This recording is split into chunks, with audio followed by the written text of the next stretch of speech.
44-օրյա պատերազմը իրավիճակը փոխեց ոչ միայն Արցախում, այլ Հայաստան-Ադրբեջան սահմանագծի երկայնքով, մասնավորապես այստեղ Սյունիքում։ Եթե մինչև սեպտեմբերի 27-ը այստեղից առաջնագից հեռավորությունը 100-120 կիլոմետր էր, ապա այսօր Զանգելան քաղաքը այս ուղղությամբ 10-12 կիլոմետր հեռավորության վրա է ընդամենը։ Ադրբեջանական կողմին հաջողվեց պատերազմի մի քանի շաբաթների ընթացքում ըստ էության վերականգնել խորհրդային Հայաստանի և խորհրդային Ադրբեջանի սահմանագծերը կամ դրա նման մի բան։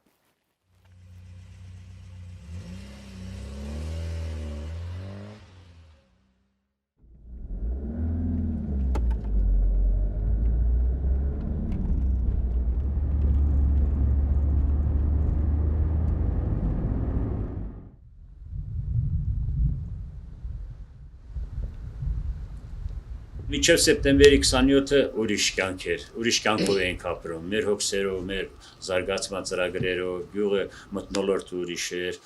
չէինք պատկերացնում, որ հանկարծակի հնարավոր, ճիշտ է, պատերազմը դեռ չէր վերջացել, բայց հանկարծակի տենց սկսելը բոլորս չէինք սպասում։ Ու եկավ հասավ հոկտեմբերի 10-ը, արդեն զգացինք, որ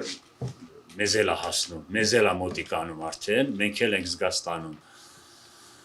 Դենց աստիճանաբար հոկտեմբերի վերջին թուրքեր եկան հասան մեր ներքևի, մենք դες համանակից էինք, եկան հասան Զանգիլան, որ եկան հասան Զանգիլան, արդեն զգաստացանք, սկսեցինք զենք ստանալը գյուղում, ովքեր որ կարողանում էին զենք բռնել, զենք ստացանք, ինքնապաշտպանության ջոկատներ կազմեցինք, հերթապահություն էինք անում գյուղում։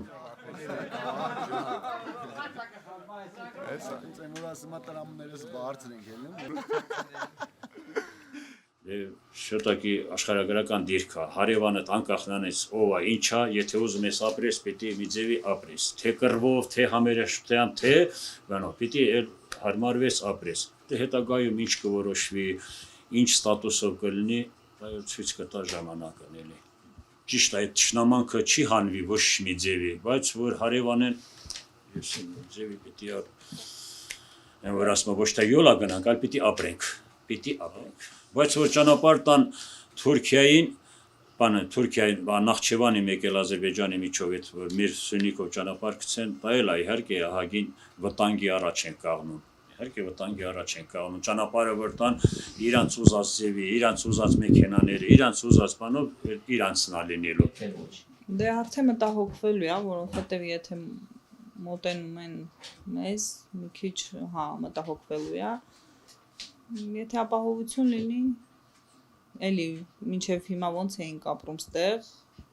էլի կապրենք։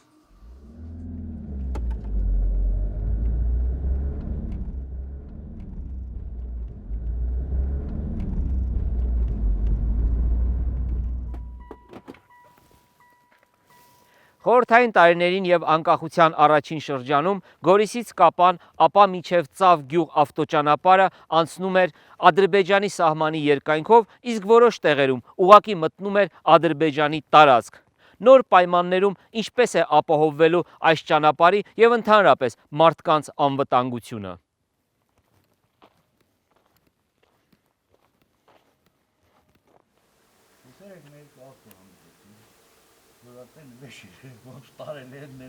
Իրանց սահմանը համարյա ստեղից միջև դե կիլոմետր կես 2 կիլոմետր։ Բայց մեր խրամատները, որ փորված է հիմի, ընդամենը 500 մետր իրանց բանից։ Միջանց չունենք էլի։ Ապրողները ստեղ հնարավոր չի, որ այս մոմենտին եկած լինեն։ Պատրաստուն չկա, քանդված ալարև։ Զորքն է իրանց։ Այստեղ մի խոսք կա, չէ՞ որ ասում է լավ հարևանը լավ բարեկամից լավն է։ Եթե քո հարևանը վատն է, ես չեմ պատկերացնում, որ ինչ որ բարի դրացակ է բան կլինի։ Մի ազգը, եթե քնած մարդու կացնահարում է Մարգարյանին։ Մի մարդը, որ խաղ բնակիչին սպանում է, մի մարդը, որ գերիներին խոշտանգում է։ Այդպիսի մարդու հետ ոնց կարաս հարևանություն անես։ Ընդհանուր առմամբ պարտվել եք այն բանով, որ թուրքը հասել է այստեղ, որ Ղարաբաղը եւ այն, բայց եթե հոգեպես մենք ճնշվենք, ասենք, всё մեր վերջը եկել է եւ այլ դա սխալ կլինի, որտեղ եթե այսօր զենքան վաղնել դիվանագիտությունը գրիչա եւ այլ մենակ զենքով չէ, էլի հարց են լուծում։ Եթե ճիշտ դիվանագիտություն տանեն, ուսուցում աղագի բան կթողի, բայց մեր դիվանագիտությունը պատմության ընթացքում ցույց է տալիս, որ շատ է կաղում էլի ամեն ձևի։ Զենքով հաղթում ես, դիվանագիտությունով բարդում ես եւ այլ այդպես։ Մենք պատմության ընթացքում սիրել ենք, էլի միշտ ասել, ռուս չեկավ օգնության, ամերիկան չեկավ, Անգլիայի նավերը չբարձրացան սարը, մեկը այսպես շարեց, բայց այդ սա գալիս է սխալ դիվանագիտությունից, էլի։ Հույս պետք է քո վրա։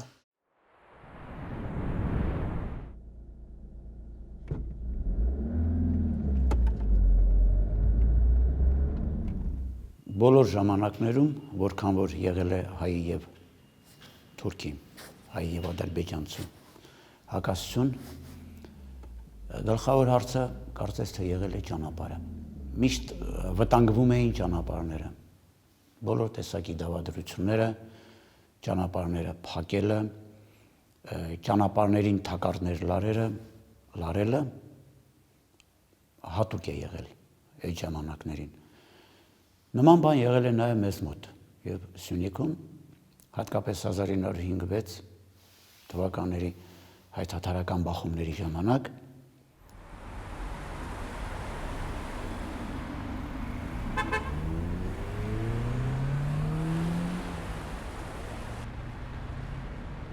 Ես արդեն տևական ժամանակ Սյունիքում եմ, ինչքան ես հասկանում եմ, Սյունիքում ավելի շատ սպասողական լարված, բայց ինքնապաշտպանական, այսինքն տագնապի եւ ինքնապաշտպանողական մեխանիզմ կա, քան թե հարևանական հարաբերությունների տեսլական կամ որևէ այդպիսի ծրագիր։ Առայժմ վերապահողական, ինքնապաշտպանողական է։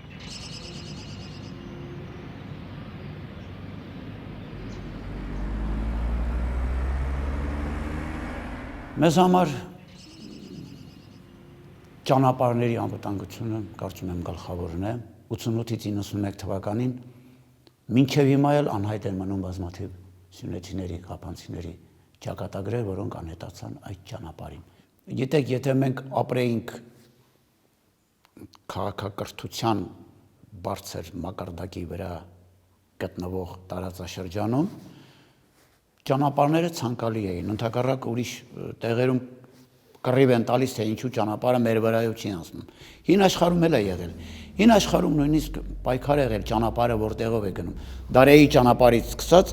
որովհետև ճանապարհները բերել են օգուտ, բերել են տնտեսական, քաղաքական կյանքի աշխուժացում, առևտուր, տնտեսություն,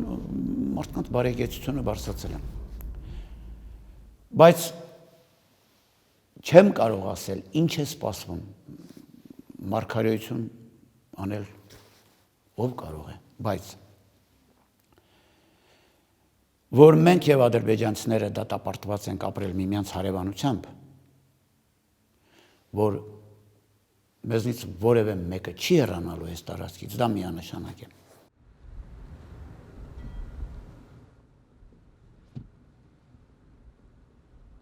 Մեվազլարի ճանապարհ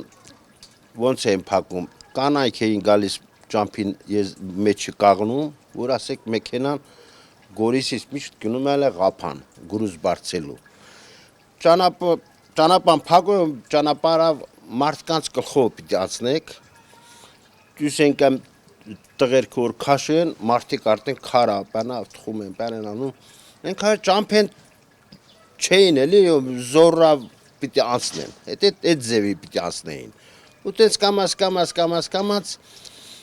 տենց տեսա որ բան չի թուրքերը կամաց հետ նահանջեցին այդ գյուղը թողացին փախան։ Ես չգիտեմ այս պահին օրինակ Ադրբեջանի մայր տարածք եւ Նախիջևան Հայաստանի վրա կապող ուղին, որ բնականաբար այդ երկրի ներքին ցանկությունն է եւ Թուրքիայի ցանկությունն է, դրանից նաեւ հավանաբար հետևող այլ հեռանկարներով, բայց նաեւ տնտեսական վերջապես խնդիրներով։ Բնական ցանկություն է սա, բայց այդ բնական ցանկությունը միայն ճանապարհային չի։ Եվ բոլոր երկրները այստեղ տեսնում են թե քաղաքական նոր զարգացումների հնարավորություններ եւ թե փորձում են դա տեսնել մեկ ընդհանուր խոշոր քաղաքականության մեջ ինքը առանձին որպես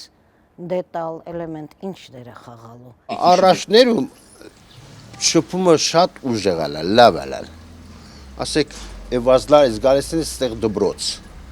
Ստեղ բարձրագույնն է, նեղ 8-ամյա։ Ստեղ նեղից գալիս է ոտով ստեղ դբրոց, Էվազլարից։ Էվազլարի ներքևի գյուղել կա, նեղից էլ են կյամ, ոտով, իրաց մեքենաներով։ Ու ստեղ թուրքել է ապրել, մին 8 բնակիչ։ Ապրել են էլի հայի հետ։ Հայկական դպրոց են։ Հայկական դբրոց, հա։ Թուրքերը Ադրբեջանի Հա, կյամեն լաստը դբրոց, հայկական։ Հա, բա յուրես չունեին, կյամեն լար։ Երևի տիժարկյան այսքան մոտիկ, դե ասում եմ մեջը բանայնիլու, գոտյանիլու, ազատ գոտյանիլու, երևի այդ գյուղերը չկյան։ Մարդիկ եկելի կամաց կշվեք, տեսնակ էլի հուսկինի։ Եվ իրակ կյան և մեկ կեքսեից, դեցա տրնալու։ Ոնց ասեք, բայց մեկ կյալը չեք էլի, իրակ կյան։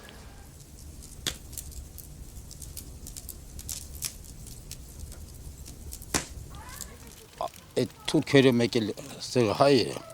շփումները շատ մեծ է եղել։ Իրենք հայի պես ապրում են եղել, իրար վնաս չէինք տալի։ Օրինակ այս գյուղում ապրել ենք, այսը թուրքը եղել նորմալ ձևի գնացել են։ Մեկը ճամփուդու է նորմալ ձևի։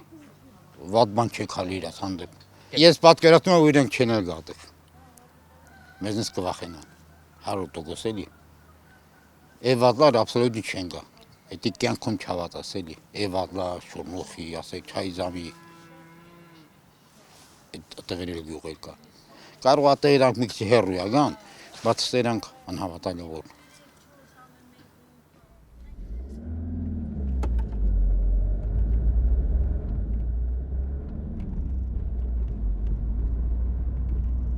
Սա խորհրդային Ադրբեջանի նախկին Ղուբատլուի շրջանի Էյվազլար կամ Էյվազլու գյուղն է։ Իսկ այստեղով անցնում է Հայաստան-Իրան միջպետական ճանապարհի Գորիս-Որոտան Կապան հատվածը։ Եթե ադրբեջանցիները վերադառնալու են Էյվազլար, ապա ինչպես է աշխատելու այս ճանապարհը։ Սրանք հարցեր են, որոնց պատասխանը միայն Հայաստանը չէ, որ պիտի տա։